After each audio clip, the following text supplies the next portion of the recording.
The new head chef was like a god in his kitchen. He screamed, he commanded, and everyone feared him. But when a true crisis erupted, that god froze.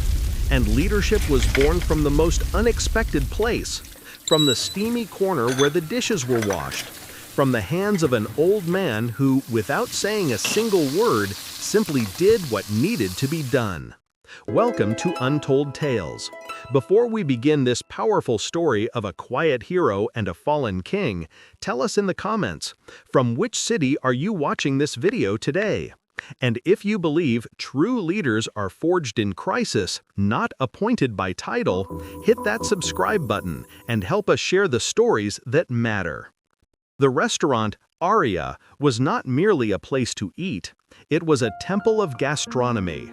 Located in the city's most affluent district, its anonymous black glass facade concealed a different universe within. To step inside was to be transported into a world of hushed reverence, where dimly lit spaces, silently gliding waiters, and whispered conversations revolved around the exquisite works of art emerging from the kitchen. Aria boasted 3 Michelin stars, each one earned in the crucible of that sacred space in the back, a realm of hellish fire and divine order. The kitchen was the violent, chaotic heart of Aria's serene body. It was a high-pressure world, a symphony of organized chaos filled with constant motion, sound, and steam. Flames erupted from stainless steel stovetops, knives struck cutting boards with the relentless rhythm of a metronome, and pans and pots clashed in a metallic cacophony.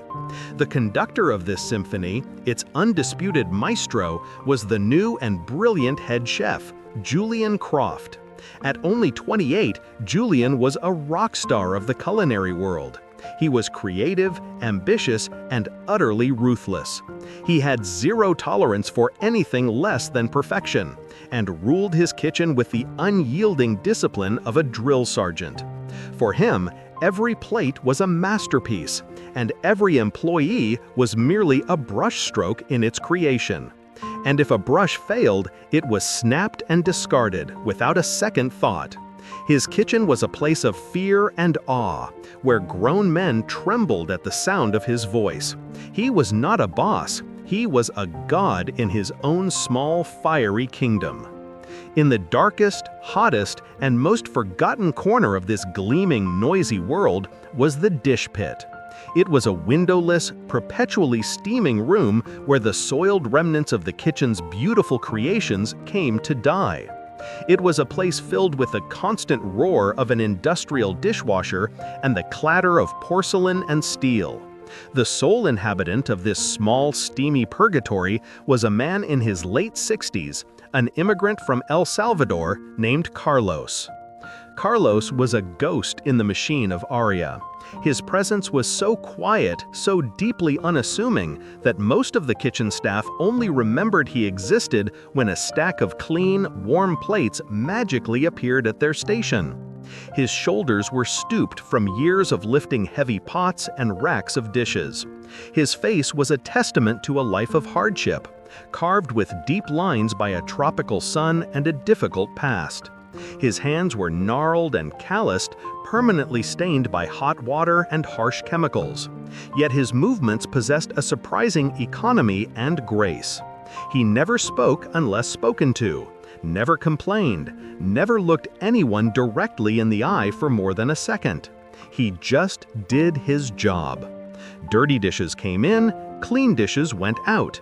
This was the simple, unchanging rhythm of his world. Julian, the chef god, hardly registered Carlos's existence. To him, Carlos was as much a part of the kitchen's machinery as the dishwasher itself, nameless, faceless, and insignificant. Occasionally, when service was going poorly and his temper flared, Julian would direct his volcanic anger at the easiest target. "Carlos, I want these pans spotless, you understand me? This isn't a soup kitchen, this is Aria," he would scream across the kitchen. Carlos would simply respond with a slight, almost imperceptible nod, never breaking his rhythm. There was never fear in his eyes, nor anger, only a deep, weary acceptance that seemed to absorb the chef's fury like a sponge. The newest member of the kitchen staff was Maria, a 19-year-old intern. She was ambitious and talented, but perpetually nervous, practically vibrating with the desire to impress Chef Julian and earn a permanent spot in his legendary kitchen. She felt crushed under the weight of his constant critical gaze. Maria was one of the few who actually saw Carlos. Sometimes, when the chaos of the kitchen became overwhelming, her eyes would drift to the steamy opening of the dish pit. There, she would see the old man working in his own steady rhythm, seemingly detached from the world, and she would find a strange sense of calm in his quiet presence. He was a silent anchor in a turbulent sea.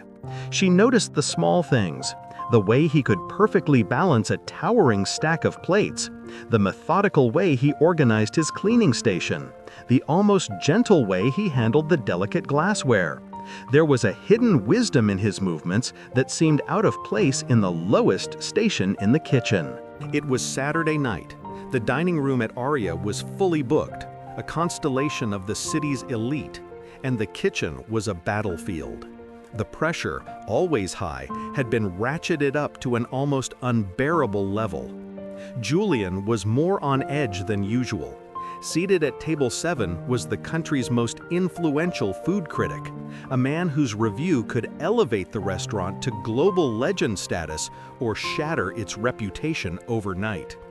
Every dish had to be more than perfect. It had to be transcendent. Julian stalked the kitchen like a caged tiger, his eyes darting everywhere, missing nothing. Faster, cleaner, plating must be immaculate. "Do you understand me?" he barked, his voice echoing off the stainless steel. The air was thick with tension, a tangible thing that made it hard to breathe. The young intern, Maria, was assigned to the duck confit station, a crucial element of one of Aria's signature dishes. Her task was to give the duck legs a final, perfect crisping in a massive, sizzling pan of hot duck fat before they were plated. She was sweating profusely under the heat of the lamps and the intensity of Julian's scrutiny, her hands trembling slightly. She heard his voice cut through the din like a razor. "Maria, those ducks need to be on the pass in 5 seconds." Panicked, she grabbed her tongs and lunged towards the pan to turn a piece of duck. At that exact moment, a waiter, rushing to deliver a different order, brushed past her. Just a slight jostle. But in a world where every movement was choreographed to the millimeter, it was a catastrophic disruption. For a single, fatal second, Maria lost her balance. Her hand slipped. Her entire forearm, from the wrist to her fingertips, plunged directly into the scorching, bubbling duck fat. First, there was a horrifying sizzle, a sound that cut through the kitchen's normal symphony of controlled noise. It was followed by a moment of shocked silence, and then a raw, piercing scream of agony that ripped through the kitchen and seemed to stop time itself.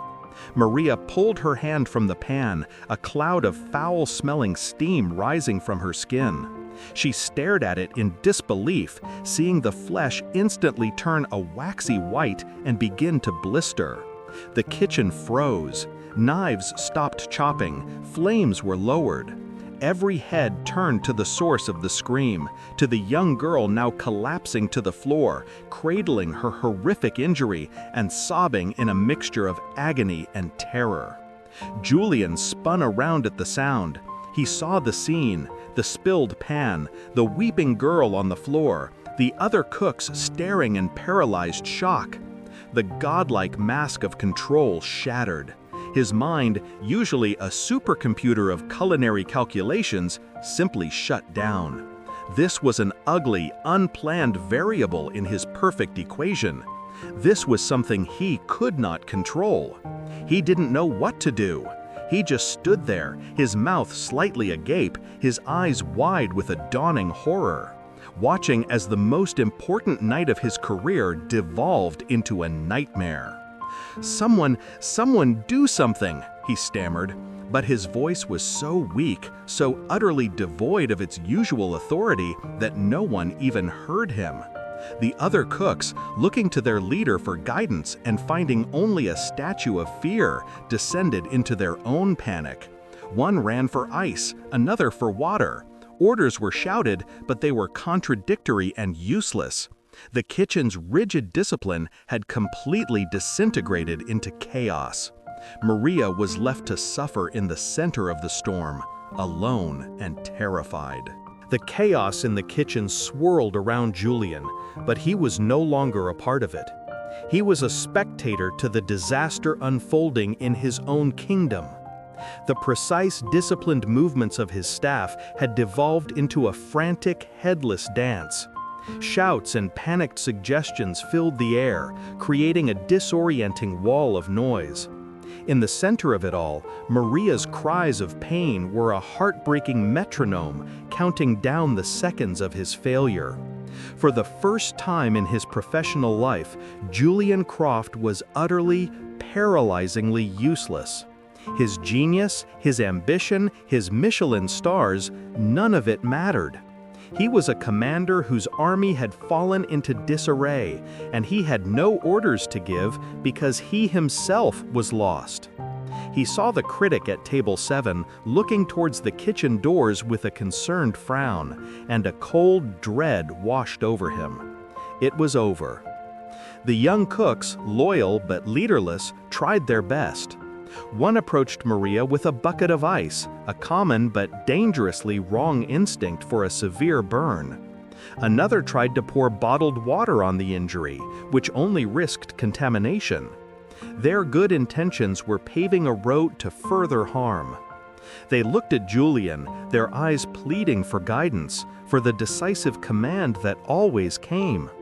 But all they saw was a hollow mask of fear. The god of Azuria had fallen, and his temple was crumbling into chaos around him.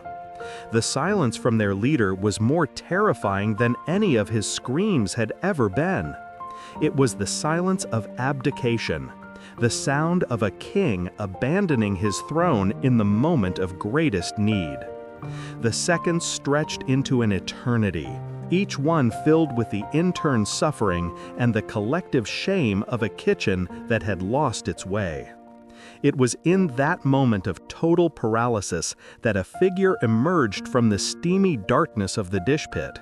Carlos, the old dishwasher, placed a heavy pot he was carrying silently on the floor. He moved with a calm, deliberate purpose that was a stark contrast to the frantic energy around him. He didn't run, he walked, parting the panicked group of cooks not with force, but with an unshakable sense of direction, like a boulder diverting a stream. He did not glance at Julian or any of the other cooks. His entire world, his entire focus, narrowed to the crying girl on the floor. He knelt beside her, his old knees cracking softly on the tiled floor. "What is your name, child?" he asked.